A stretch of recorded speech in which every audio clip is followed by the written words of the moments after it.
கதிர்கள் முற்றி போனால் களத்தில் சேர வேண்டும். காதல் முற்றி போனால் அது எங்கே சேர வேண்டும். மலர்கள் கொஞ்சம் சாய்ந்தால் இலைகள் தாங்க வேண்டும். மங்கை கொஞ்சம் சாய்ந்தால் என் மார்பில் தாங்க வேண்டும்.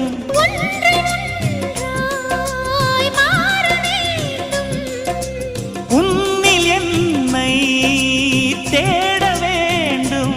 எப்போதும் இடைவிடாமலும் நகப்படாமலும் கட்டில் பூவை நீ கையாள வேண்டும். காதல் இல்லாதது ஒரு வாழ்க்கையாகுமா?